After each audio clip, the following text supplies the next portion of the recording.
I think it is a benefit because as a white guy from England performing in Hong Kong, whenever I go on stage, they say, all the way from London, it's Big Ben. Even though I actually live in Asia and have lived here for 20 years, I can charge more money.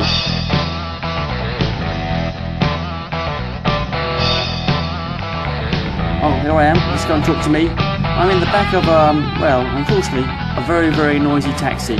All right? Take care, guys. Enjoy. I guess party entertainer, birthday party magician. You always do this in Hong Kong, or you travel to other countries? I think it's important to find a place where there's a good market.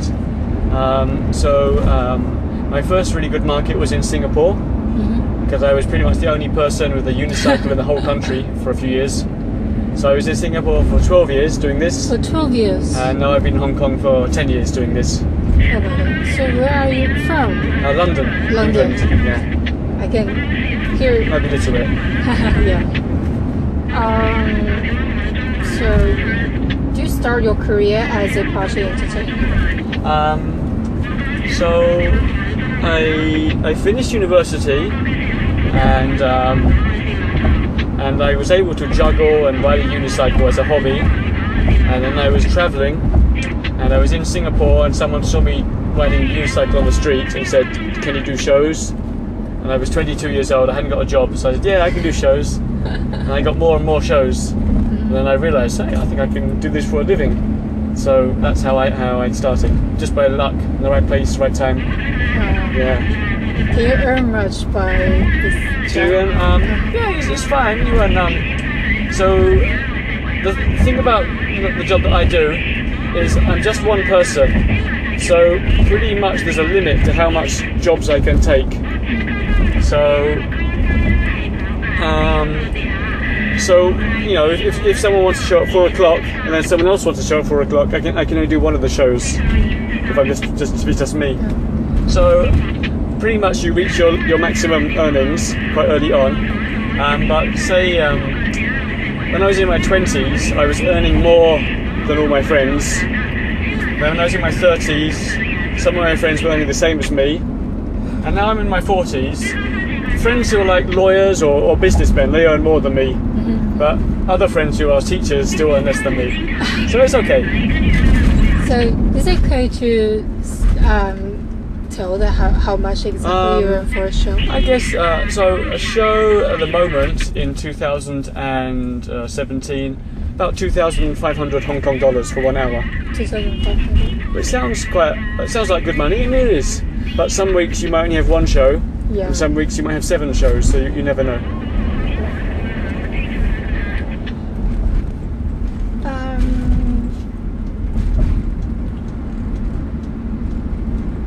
Do you have other interests other than like doing a show? What do you do in your spare time? Well, this was a hobby.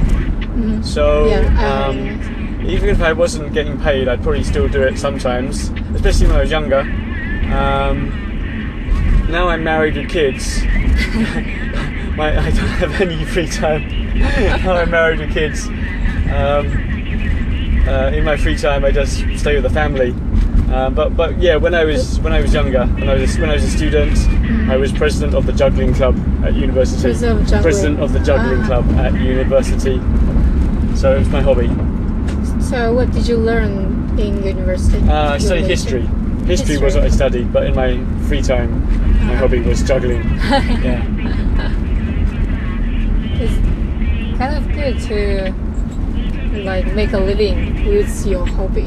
Yeah, I think it's very lucky. I think it's really. I'm very, very lucky. I appreciate how lucky I am because my job is really good fun, and it's something, you know.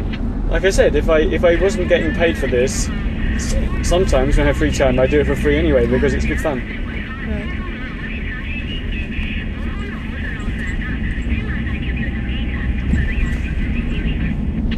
So,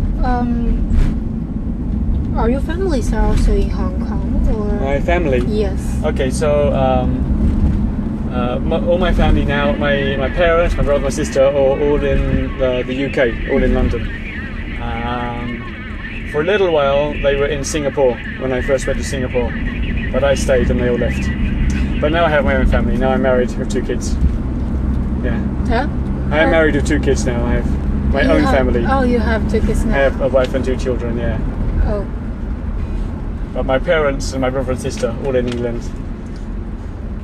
Will you come back to visit them? Yeah, once a year. Go back for Once some a year. holidays, yeah. Good fun. Can you talk a little bit about your most exciting show or the most impressive one for you? The one I always say is I was flown to Brunei twice to do shows for the Sultan and the princes on their birthday parties. So the Sultan of Brunei, he contacted an event company in Singapore, and he said, "I'm doing a birthday party for my nephew. Can you send some entertainers over?" So I went over twice to Brunei, and that's the most exciting one on paper. But it wasn't very exciting because you go there, you're put into a very expensive little room, and you stay there. Then you're taken out of the expensive room. You do the show. Then you go back into the expensive room, and then you're taken back to the airport. So it's not really that exciting. I understand. No, I think the most exciting shows are the ones like I spent 2 months in Abu Dhabi, which is in the United Arab Emirates in the Middle East. So that was just a different culture. You know, there's camels, there's Arabs. Yeah, that was very interesting. Spent 2 months working there. Arabs. Yeah, in the Middle East. Yeah, Iraq, Persia. This also for kids. Dubai. Yeah, this was it was a festival, so I was there for 2 months doing shows every day for tourists and locals. So it's not just for kids. No, for families. Yeah. I think the best shows I think were there was a time in about 15-20 years ago when in Singapore the corporate dinners would have clown shows for the corporate dinner. And I was doing lots of corporate dinners, and that was really good fun because you go into a big hotel with a big ballroom, and it felt like you were in a theatre, and all the adults were watching. There was spotlights and nice sound systems, and you'd go on stage and do a half-hour show. That was quite fun. That was very exciting. I have to say something. The thing about those kind of shows is that they're in fashion for a little while, and then they're not. So, for example, nowadays the corporate dinners, I find them more boring. They're more serious. But there was a while in Singapore when the corporate dinners were quite silly. So it's quite hard to rely on that for a long-term business. Something like the birthday party show is great because it's definitely long-term. Because every year there's more children are born. So every year the older children don't need you anymore, but the younger children will come along, and they'll want a show from you. Could you spell corporate dinner for me? Corporate. So corporate means corporate means company. That corporate. CORPOI. Corporate. Yeah. Corporate dinners. You know, the annual for Chinese New Year, they have the big ballroom, the big dinner for the big business.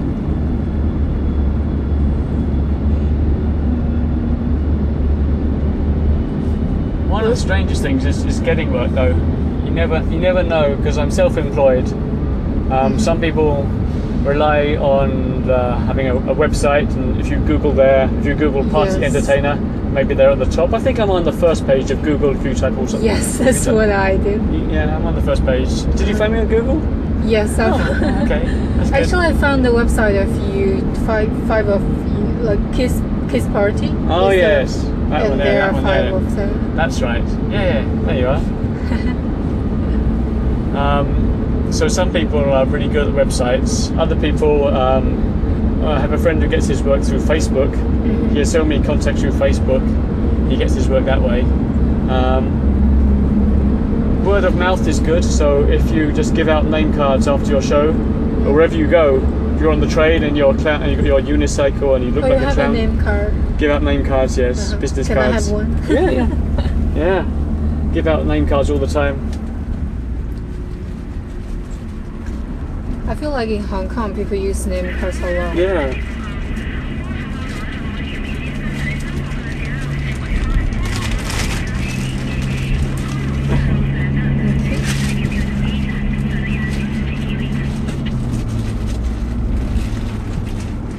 some interesting little things though. I mean, when you get really into it, this might not interest your readers, but it gets quite. I think half the job is getting the work so people can find you. Mm-hmm. And one person has a good idea. He gets work by he gives people a small discount, and in return they become friends on Facebook. And then later on, when the mummy posts all the birthday party photographs, he can put his name. He can tag his name in all the photos. Oh. So all the friends will look at the photos and they'll see the name of the entertainer. Yes. They can contact him that way. One problem with giving out name cards at a party is it may not get you business straight away. Mm-hmm. Because if you think about it, you do a good show, great, and another mum sees you and gets your name card. Mm-hmm. But when she's going to organise a party, she might think, well, I'd like to have an entertainer, but I don't want Big Ben again because my son just saw him last week. Yeah. So sometimes you might have to wait a year or next year, and then they'll come back to you. Right. So, are you all friends? That like Hong Kong children entertainer, you all know each other? Yeah, we're quite friendly. Yeah, it's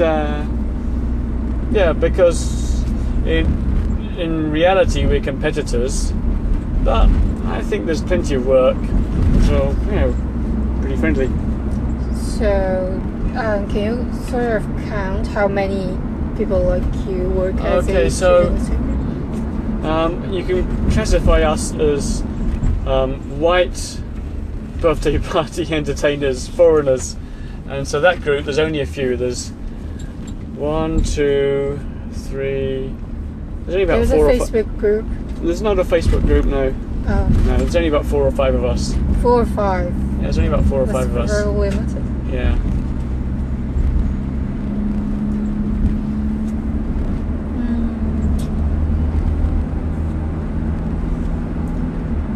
Will you feel tired sometimes doing show? Like Yeah, this? it's very tiring.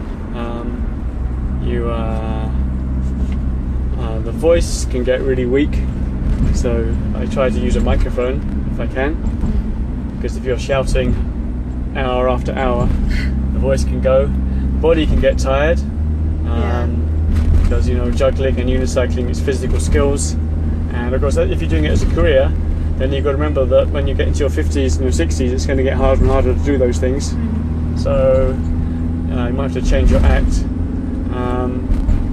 My ears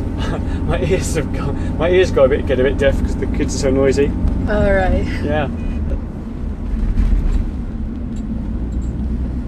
But normally you're working Saturday and Sunday, so you get Monday, Tuesday, Wednesday, Thursday, Friday when you can rest. You're still answering the calls and sending the emails, but your body can rest. So from Monday to Friday, what would you Work in the office. Have a little office at my house. You have a Little office, yeah. Office in your house. Yeah. Oh. Can you talk more about your family?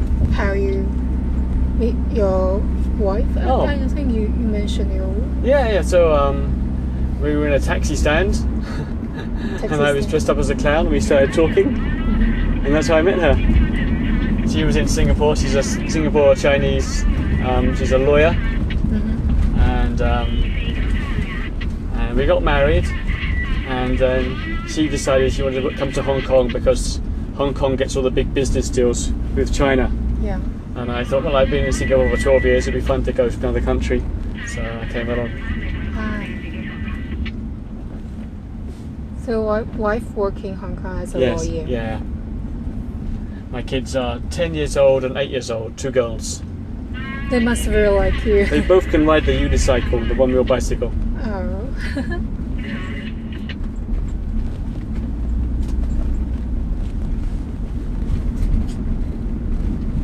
Do you feel like Hong Kong's children entertaining business is much better than Singapore or other countries? You can just stop up here somewhere. Oh. Yeah.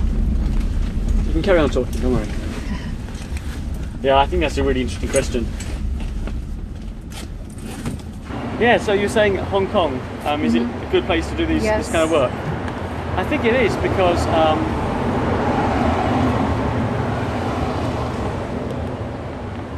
here I'm a novelty.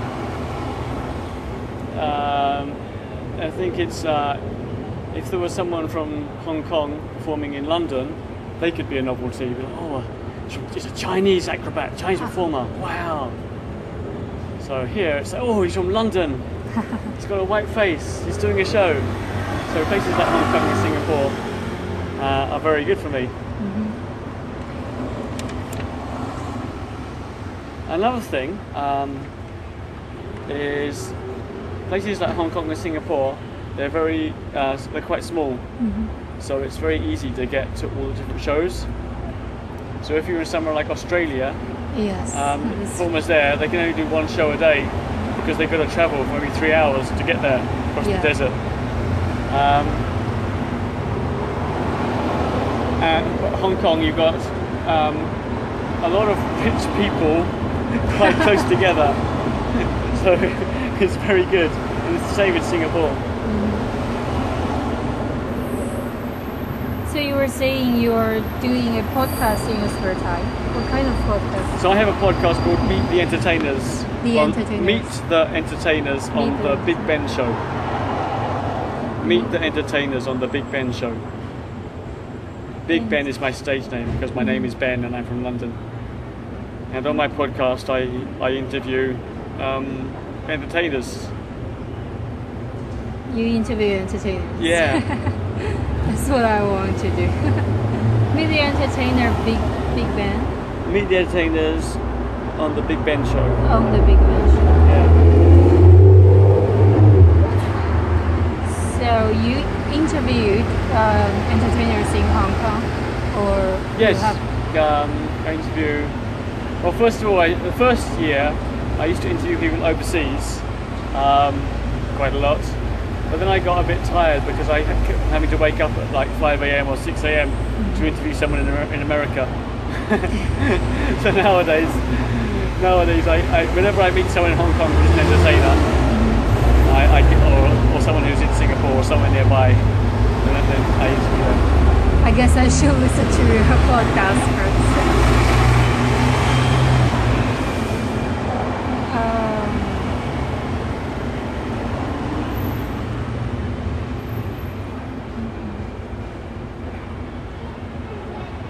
Can you say,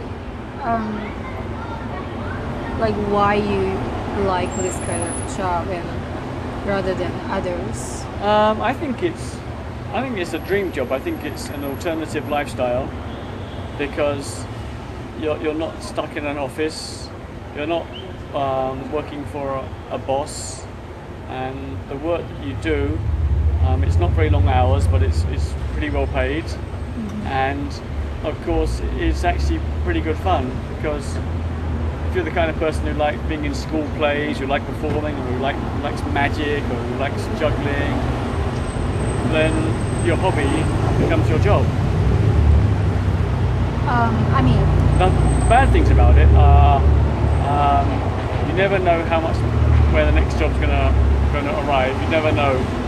Some weeks you might be busy, some weeks you might not be busy. If you're injured, it's a bit hard. You still got to do the show. If you're sick or injured, and you also don't really know whether it will last forever. You don't know because there aren't really many birthday party entertainers that I've met who are 10 years older than me. Most of the ones I know are about the same age as me. We began it about 20 years ago and we're still doing it. So there's this one generation who started in the early 1990s and it's still going on. And then there's a few people who started before us who've retired now. There's a few people coming after us, but not many.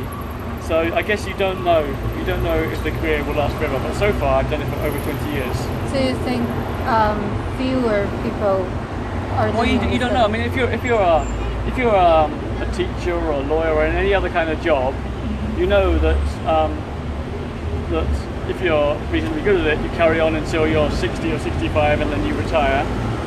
And some jobs have you can get promoted. In my job, you don't know. You don't know what's going to happen in 10 years. Maybe no one will want to hire me when I'm in my 50s. Maybe there'll be someone younger they'll hire. So it's more like a sports person or an actor or an actress.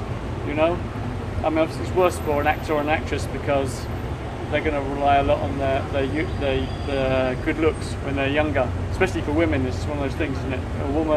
An older woman, it's hard to get more roles in movies because they always want the pretty young woman. They don't want the older woman. Have you met any women doing entertainer? There's a few, but not many. It's mainly guys who do it, but there are a few. In Hong Kong? In Hong Kong, yeah, there's a couple. Yeah. Can you name one or two?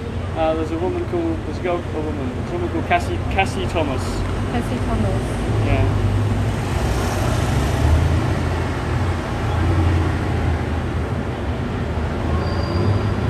And then there's a woman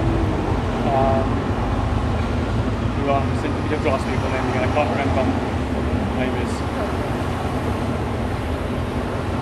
I mean, in Chinese culture nowadays, people would feel like a job like entertainer would not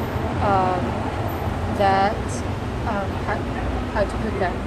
So are you saying a Chinese parent might say, son, oh, you can be a doctor, you can be a lawyer, yes, you can't be an entertainer, you can't be an entertainer. Yeah, so I think we're quite lucky because it doesn't give us much competition because people don't realise that you can make a good living doing this.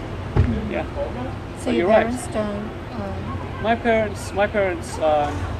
parents are fine, but my mum was a bit surprised.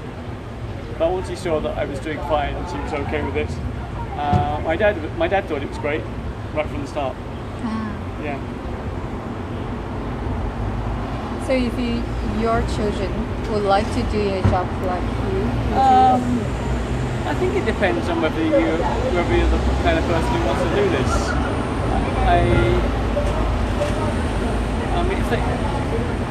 I think my youngest daughter is more into performing. So she might. Yeah. do you think you decided to do this kind of job because of some experience from your childhood? Did I decide to do this job because of my experience from my childhood? Yes. Well, yeah. When you look back, you realise there were things that suggested that this might be a good career. See, when I was a kid, I didn't know that you could make a living.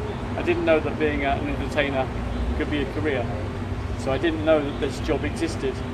But at the same time, I liked being in school plays. I liked acting.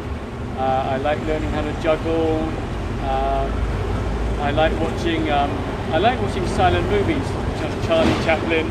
Charlie Chaplin. I never heard of it. Could you? Charlie Chaplin is from over 100 years ago. Oh, Chaplin. Yeah, Charlie Chaplin. Yes. Black and white silent movie. Yeah, count. yeah. And then later on in the 1980s and 1990s, there was Mr. Bean on television. Yeah. I was a big fan of all this kind of performing. So, in what age do you find yourself very interested in performing, acting? I think at secondary school, I really liked drama. And then when I was 15, I saw a television program about how to juggle.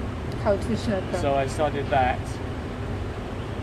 And then when I went to university, I saw there was a juggling club. So I was like, okay, that's good.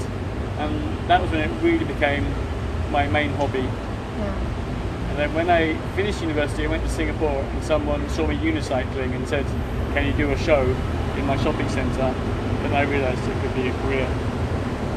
Someone saw you. I was in Singapore riding a unicycle just for fun. On the street? Yeah. Just for fun. About what age? So I just finished university, so I was 22. 22.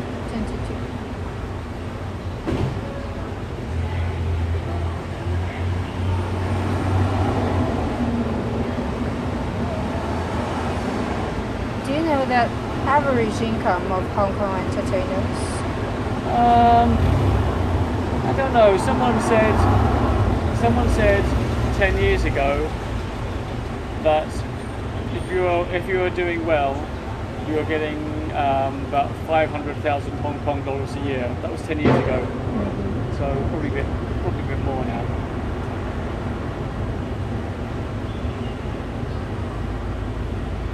Have you ever thought of what would you want to do after you retire? Well, I don't plan on retiring. I just carry on. Now, maybe I'll do. I think a good idea would be to do less physical stuff sooner rather than later. So stop doing the really physical juggling type thing quite early and move on to other stuff. So I can still do it if I want to, but I'll have all the other stuff ready.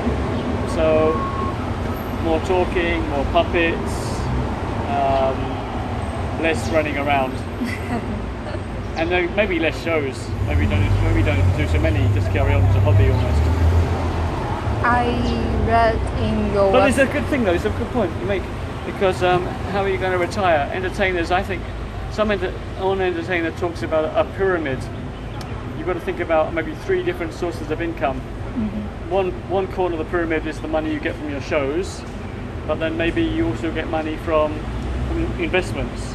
So if you're self-employed in somewhere like Hong Kong, if you're making reasonable money, then don't spend it all at Lang Kwai Fong. Buy a property, you know? Oh. Yeah, buy property. So you got that. Then the third thing is, some entertainers make money out of entertainment-related media. They sell DVDs or they sell books as well, or they sell equipment for juggling.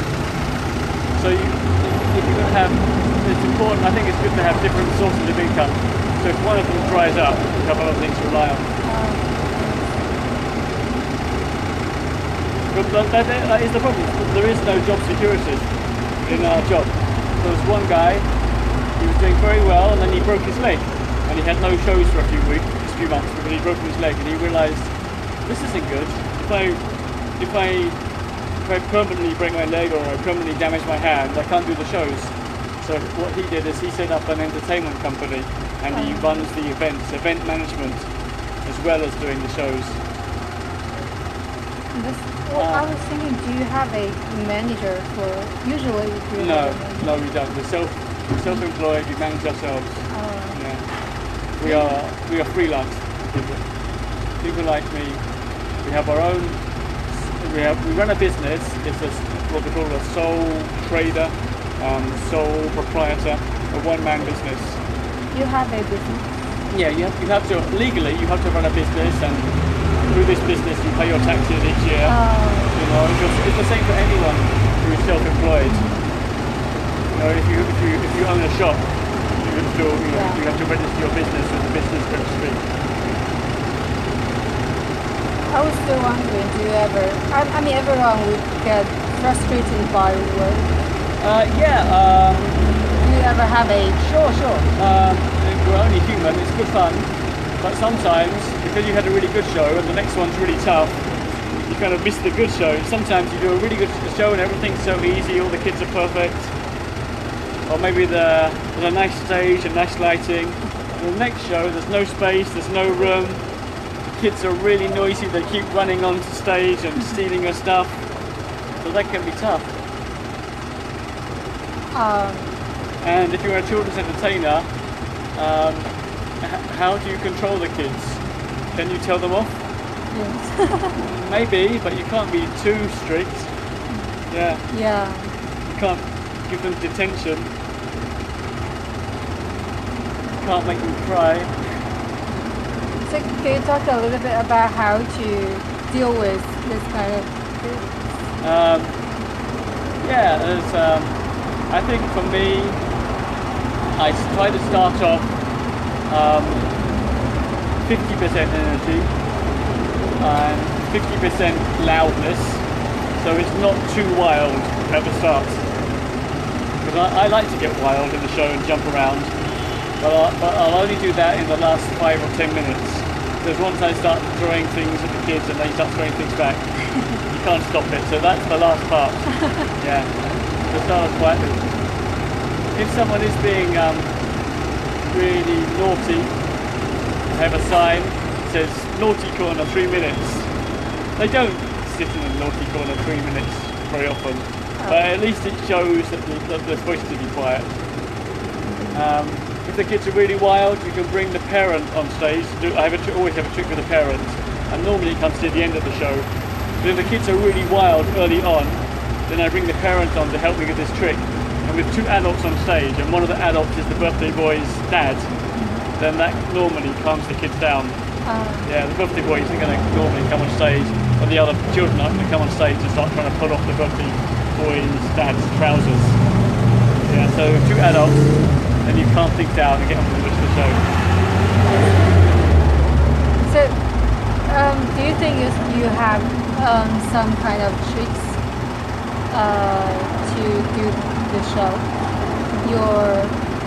It's just yeah, I have lots of little tricks and things. I mean, just different from other entertainers. Do you have any? Yeah. So, how original is the work? Well, to be honest, you don't need to be that original, because remember, you're going to do shows for 4 or 5-year-old children, and they won't have seen someone riding on a unicycle very much. So it's not like if you're doing a television show and you do a unicycle one year and then next year they want a different trick. In my show, I can riding on a unicycle and juggling. That was a common trick 25 years ago, and I'm still doing it.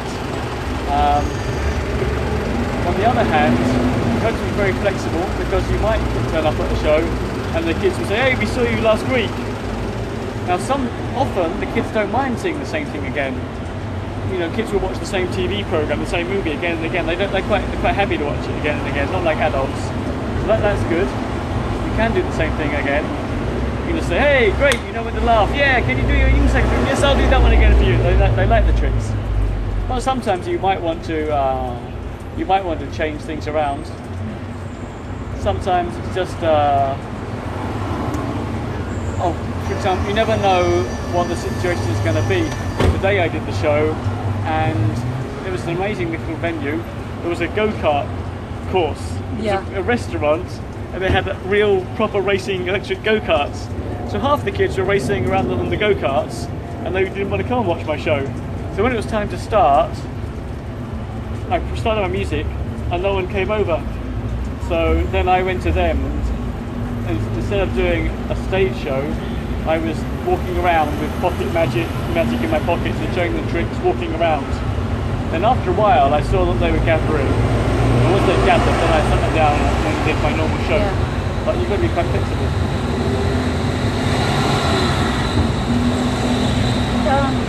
I was going to ask something about the business. Do you feel like during your 10 years in Hong Kong, the businesses, do you have a trend like going down or going up? So far, again, yeah, so you don't know, you've got no job security.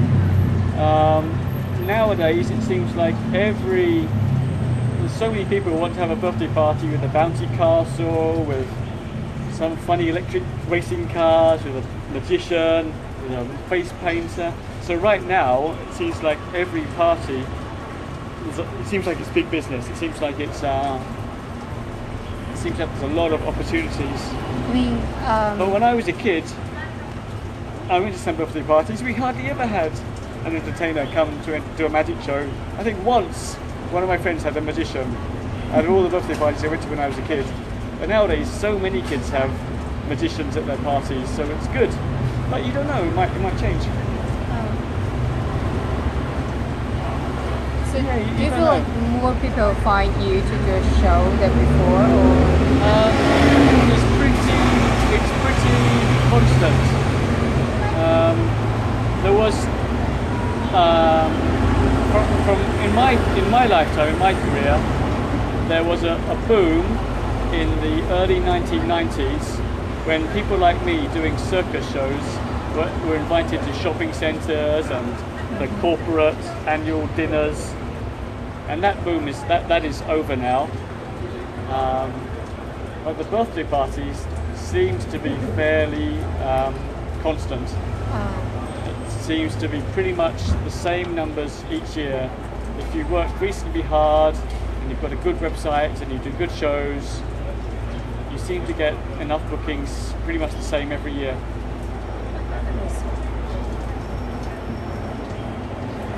But you know, I try to do all kinds of any kind of always look for more opportunities. Always. There was one year, there were a couple of years when I was doing school shows, 7 a.m. every morning. I was doing shows in schools. School. Yeah, the government paid for it. It's great. So if that opportunity comes along, you take that. Sometimes places like Ocean Park or Disneyland will hire you for a 2-month contract, so you take that. You never know, so you keep your options open. You always try. Don't just do birthday parties. I always like to make sure I can take whatever comes along. On the other hand, some other performers will have a different plan. Some performers go for the big money show. And what they'll do is their website won't have any children on their website. They won't do any birthday parties. So when the customer sees their website, they see them as a performer for adults, and they might get the bookings on the cruise ships. Cruise ship. You know the cruise ship. People will go on a big ship and for a holiday, and for like 4 weeks they'll travel around. And inside the ship there'll be different shows. There might be a casino, there'll be a magic show. And so these performers, often they won't do any birthday parties. So the people, when they see them, they won't say, oh, this guy's a birthday party entertainer, this guy is an entertainer who does shows for adults. But I'm not that style. My style is I try to do anything, everything, whatever comes along. So you also do shows But again, you see, my website, if you look at it, it's not really a children's birthday party website. My show is quite, the word is ambiguous. It's quite all-embracing. So my theme is Big Ben, the funny man, the Big Ben show. And when you go to my website, it doesn't say birthday parties, it says about Big Ben, and then it says options, and then it says like contact Big Ben. And then when you click on options, it will say corporate events, carnivals, and then it will say birthday parties. You did your own website. Yeah, so my website, hopefully, people will look at it, because there are certain kinds of entertainers who can appeal to a wide range. For example, circus, right? If you go to a circus show, like Cirque du Soleil is it's famous work. If you go to a circus, there'll be children there, there'll be grandparents there, there'll be husbands, wives, boyfriends, girlfriends. Some kinds of performance can appeal to a whole range. So I go for that. So in a sense, I don't present myself as a children's party entertainer. I do present myself as a sort of a circus entertainer. So, with a wide appeal. Yeah. Well, you said your website, is it the kids party website? So my own website. Okay. So my own website is called The Big. Well, you see on my name card. The Big Ben Show. I can check the name. Yeah, it's called TheBigBenShow.com. And so I know that you contacted Performers HK and Birthdays HK. Did you also contact Kids Party HK? Or Birthdays HK? I actually googled Children Entertainers HK. Yeah. So that's a company that's run by Andy, I think, Birthdays HK. So when I came to Hong Kong, I looked in the yellow pages, and I looked on.